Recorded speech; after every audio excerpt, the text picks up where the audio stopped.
Hello, everyone, and welcome to our Friday series. Today, we welcome Eric Arnum, as always, who manages Warranty Week.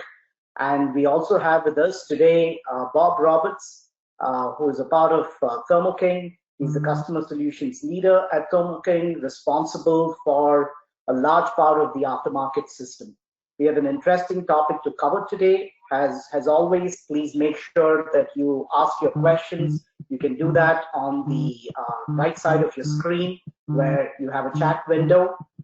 Please feel free to ask as many questions as you would like to. And with that, I will hand it over to Eric. Thank you very much, Roshan.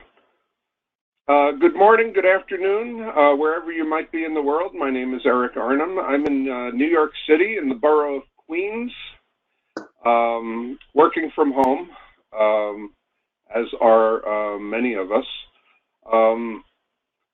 The timing of this series of webinars in April and May coincides rather neatly with the release of annual reports by many of the manufacturers who provide product warranties to their customers. And what I've been doing for several years now is looking at those annual reports every year as they come out and looking through for exact figures on the amount of claims that they have paid, the amount of warranty accruals that they have made, and the amount of warranty reserves that they are holding. And this week, we want to look at the HVAC industry. I found about 40 companies who are in the HVAC industry, either making the completed systems or making a significant amount of parts for those systems. And I've taken all of their warranty expenses and thrown them together into a chart, which I'll now show you. This is for the amount of warranty claims that they have paid over the past 17 years. As you can see, it rises gently, it falls gently. It's not really going up or down all that much from one year to the next, except for this year, 2019 is last year. In 2019, these 40 companies spent $1.357 billion on warranty claims. That was down around $215 million. Or that's roughly around 14% decline. Now, as you see in this chart, there's not many declines over the past couple of years, but this one, I think, actually, if you look more at the shape, you see that 2019 is more like 2017 and before that. So it looks like maybe 2018 is the odd man out. Same here, we're looking at the amount of accruals made, warranty accruals. In 2019, the total was $1.502 billion. That was down around $192 million, or an 11% decline. Once again, you see 2018 looks like the odd man out. It looks like we're returning to a normal pattern, if you will. Now, in Figure 3, what I've done is I've taken the data from Figure 1 and Figure 2 and divided each by sales, product sales specifically. No service, no interest income, no investment income, products only. And when I do that, you get a pair of percentages which represent the claims rate, which is in red, and the accrual rate, which is in green. That vaguely just represents the amount, the average amount that these companies are spending on warranty. And as you can see from this, the average over the long term is very close to 0.9%, which means just under 1% of their revenue is going towards warranty expenses. The standard deviation for any of you who are into that sort of thing is 0.11%. So what that tells you is that this is a very stable industry in that things don't change all that much from one year to the next. The latest claims rate is 0.8% for claims and 0.9% for accruals. So Claims is a little bit below average. Accruals are a little bit above average. But you could say, you know, rounding it off, it's only 3/100ths of a point difference. We're at an average level right now. Now here's the top 10 companies. Actually, I think it's the top 12 companies. Yes, it is. It's the top dozen, top 12 companies in the industry. But rather from largest to smallest, what I've done is I've ranked them from those that have cut their claims rate by the most to those whose claims rate have risen by the most. So starting at the top, you see Rockwell Automation. They're down by more than half in 1 year. Masco, right under them, down by just under half. I think it's a 46% decline. United Technologies dropping from 1.1% to 0.9%. Ingersoll Rand, down by about 1/10 of a point. This would be a good time to mention what's happening in the HVAC industry, really just in the past couple of weeks. United Technology has split its company into 3 companies. There's one that includes Carrier, which is the HVAC company. Another includes Otis, which is the elevator company, and then the third is the aerospace company. Ingersoll Rand has also undergone both a merger and a spinoff. They've merged with Gardner Denver, and they've spun off their HVAC business into a company called Trane Technologies, and I think Bob Roberts will be mentioning that a little bit later. So this is looking at claims, and this one is looking at accruals. Once again, Rockwell is at the top of the chart. Why? Because they had absolutely no accruals last year. Zero. Big zero there. So that's a 100% decline. Amazing. Everything they made was perfect. I've never seen anything like it. Masco was down about half. Ingersoll Rand was down by about 1/10 of a point again. And then the last thing I want to show you is the 17-year history for, this is now the year-ending balance in the warranty reserve funds of the 40 companies. Any companies that are on fiscal years different than the calendar year, I took the reading closest to December 31st. The warranty reserve balance on December 31st, 2019 was $3.032 billion. That was down by $92 million, or 2.7%. And once again, you look at the shape over the past 17 years, you see it's fairly stable.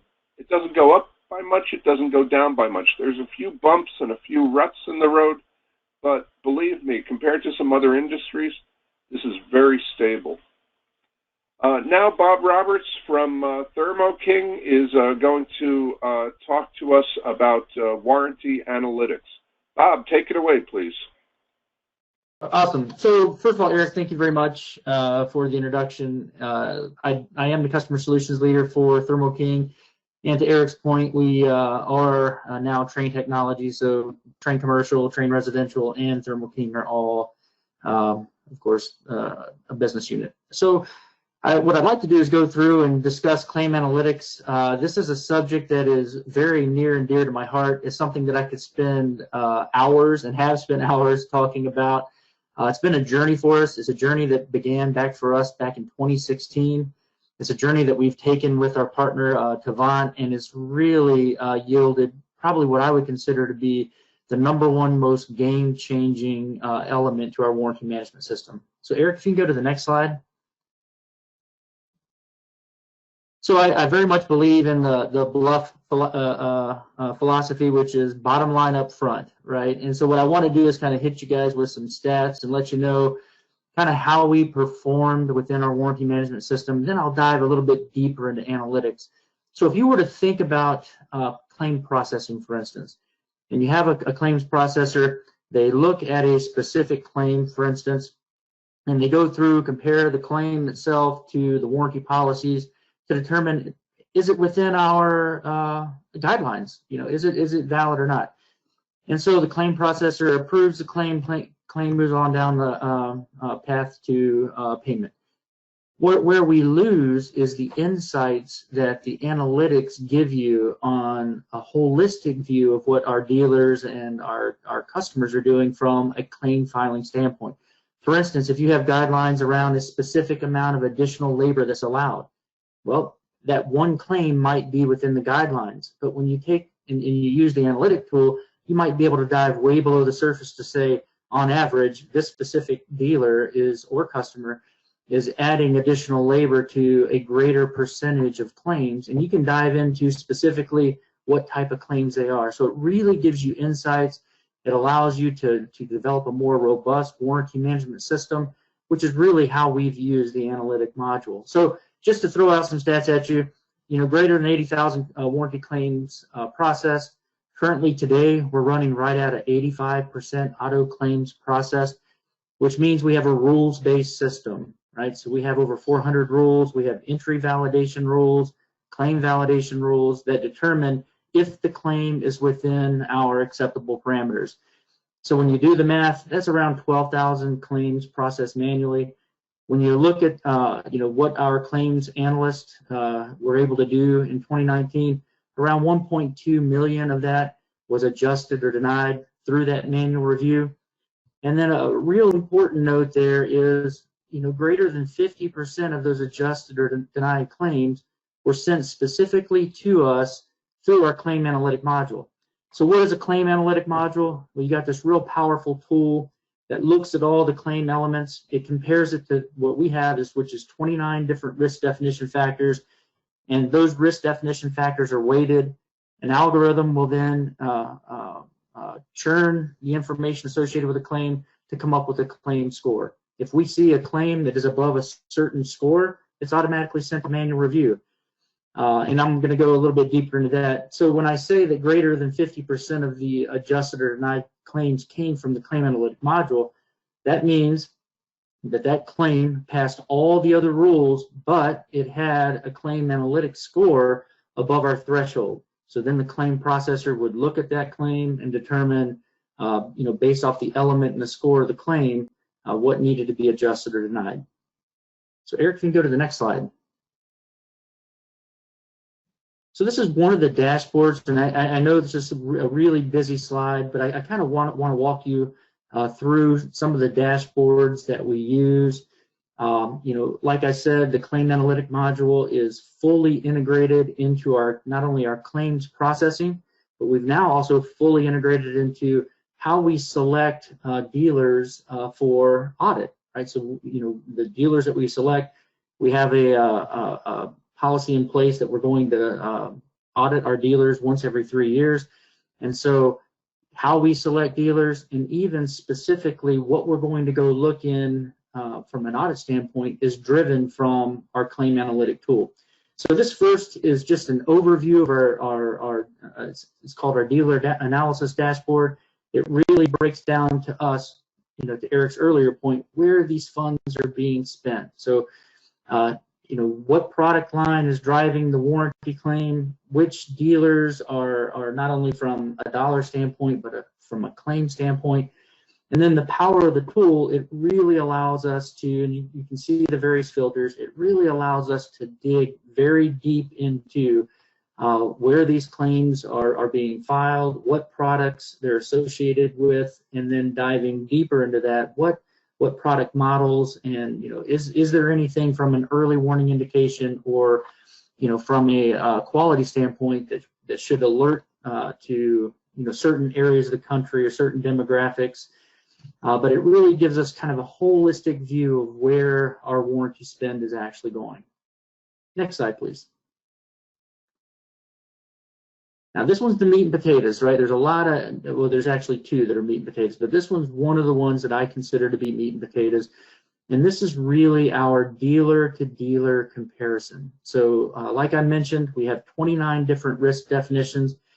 This has been really one of the more powerful elements of not only our claim analytic module, but also our partnership with Tavant. And why I say that is we worked for 2 years going back and forth with Tavant on what those risk definition factors should be, what the weighting of those factors should be, and then how do we configure that into our warranty management system in an effective way that gives us a good view of dealer-to-dealer comparisons and how we can compare dealers based off of their PAR, their primary area of responsibilities, and how that then relates to the different risk definitions and how that associates to potential suspect activity. So when you look on the left, you can see our dealer average scores. Again, the power of the tool allows us to, this is a view of all of our dealers, allows us to go into specific dealerships to see exactly what's driving that score, that average claim score. And then we can also go in by individual risk definitions. So what do I mean by a risk definition? These are things like additional labor add, additional miscellaneous items add. These are things like number of replaced parts of the same type, or a lot of different factors that we use. Also, number of claims from the first claim. And so we're able to really do some detailed comparison within that dealership and then compare that to other dealers to see how do they rank, right? Why are they adding additional labor? And if they are adding additional labor, now let's drive deeper down into what's actually causing that additional labor. And so when I said that this is fully integrated into our warranty management system and our auditing system, what this allows us to do is, of course, the dealers that boil up to the top are going to be the ones that are going to be audited first, right? And then the real powerful piece into it is now we actually have the ability to look through the risk definitions to know exactly what is it that we need to be looking for when we do the audits. And so it's really changed our process, how we go about selecting dealers, and then how we go about evaluating dealers. And of course, when you perform an audit, you're looking at random versus non-random claims. And we can actually use this tool, and we do, to actually select those non-random claims, the ones that have the highest risk definition adds that are flagging the higher scores. So we can go to the next slide, please. Now this is our cycle time analysis, and this allows us to not only evaluate our dealers for potential trouble spots. So this is how quickly are they filing claims and getting claims into the system, how close are they to our claim filing guidelines, but also how are we performing and ensuring that we're processing the claims in a timely manner as well. And again, you can see the filters up top. We can dig very deep into any trouble spots that may be brewing. We've used this tool to have very specific conversations with some of our dealer principals, general managers, warranty professionals in the field as we start to see issues brewing with their claim filing cycle times. We can have the conversations. We can also hold ourselves accountable to ensure that we're filing the claims within our SLAs as well. Next slide, please. And this is the second piece of that meat and potatoes I was talking about. This is our claim dashboard. And so this is what the claim processor actually sees when processing a claim. And this is directly linked to our warranty management system. And so, now we're looking specifically within a claim, and it's kind of hard to see. In fact, it's hard for me to see. Of course, I have less than stellar eyesight. But when you look at the claim number, all the way over to the right, you'll see a claim score. And again, if that claim score is above a certain threshold, it automatically gets sent to manual review.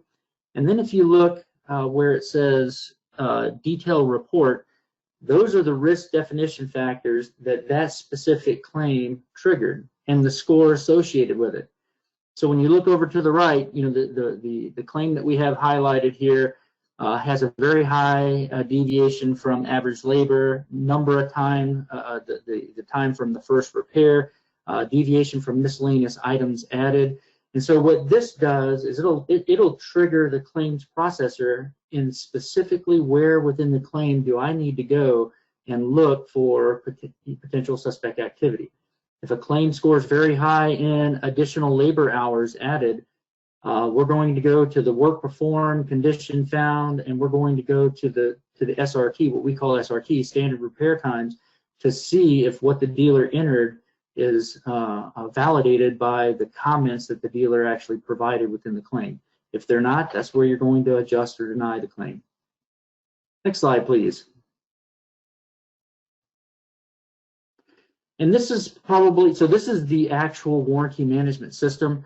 So you can see, of course, to protect the innocent, I've kind of hidden some of the information, but you can see this suspected score. This one scored a 0.41. Within the claim itself, you can see the various risk definitions that this particular claim has triggered.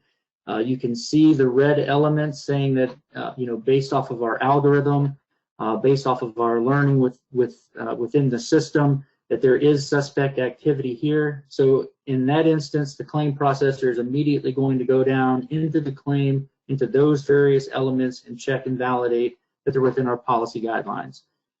One of the more powerful features that we enabled is around what are dealers doing to actually get claims to process. And so in seeing the activity that dealers actually perform prior to the claim, we felt was a really powerful feature that we needed implemented. So Tavant did this for us. We have what we call a claim validation history. When we select that claim validation history, what it will do is it will show us all the times the dealer actually entered and tried to submit a claim, and the errors that the dealer received when submitting the claim. And more importantly, we'll see the changes that the dealers actually performed within the claim to get it to come through. So for instance, with this claim, you guys can read the error down there. They actually had entered in a job code that was associated with an inclusive job code. So they had an inclusive job code, and an inclusive job code means everything associated with that repair is part of one code. But then they added an additional code past that, which flagged the error. So the dealer went in, made the change, and then resubmitted the claim without any errors. So in this instance, what we would immediately do as well is go to the SRT, which is our standard repair time, and validate, yep, that what the dealer entered is correct for this repair. We've seen where dealers have changed things like hours of units, warranty start dates, and it's really given us a very powerful insight to some of the actions that our dealers might have to do to get claims entered into the system. And it's also identified training opportunities. So this is not always a punitive tool. When we're seeing that dealers are really struggling and they're submitting claims that went through validation multiple times before they were actually entered, that alerts us to potential opportunities to partner with the dealer, to train, to enhance our training modules, ensure that we're full and efficient within the warranty management tool. So again, this has been a journey for us. The journey, I think when I think about the claim analytic tool and the benefits, I talked about my rules-based system. Looking at the analytics, diving deeper, we have a weekly analytic meeting where we identify patterns and trends, identify new rules that need to be written based off of what we're seeing coming into the claim. It's really allowed our system to be more robust. And I talked about that, 85% auto claims processing. If I had my way, it would be 100% auto claims processing, and I would dedicate each of my individuals strictly to analytics and get away from the manual review unless it's triggered via a rule violation. So that's the ultimate goal. When you look at how integrated the claim analytic module is to the warranty management system, we've also seen some tremendous productivity within how quick and our touch time for processing claims, right? Because we know specifically where to go look within the claim, it makes the claim processing more efficient from our standpoint. So that's really what I wanted to cover. Roshan, I'll turn it back over to you. Thank you, Bob. So I think got one question You've probably covered this, Bob, but as far as your claim processes, have they seen like a productivity gain using the claim analytics tool? That's something you can talk to. Sure, and yeah, and I just mentioned that we absolutely have. We do measure our touch time and our cycle time. Of course, you saw our cycle time. That's one of our key SLAs. Within our team, we measure our touch time, and we were able to reduce our touch time by 20%. So now that additional 20%, what do we do with it? We've focused it on analytics, right? So if we can process claims faster, we're processing fewer claims because we bumped our auto claims processing up. It really allows us to dive into the analytic piece and make the system more robust without having to have the manual intervention. Thank you, Bob. And just to add to, I think, what you were talking about earlier, none of this is a miracle solution. It takes work. It's almost like an art of looking at how to ensure that a learning model is put in place that gets it right, in a continuous basis. And I think that is the key to the success of it being accurate. And I think thank you for sharing this. And as always, Eric, thank you for your time. And everyone who's joined us today, thank you for all your support. Please stay safe, stay healthy, and we'll talk to you next week. Thank you. Thank you.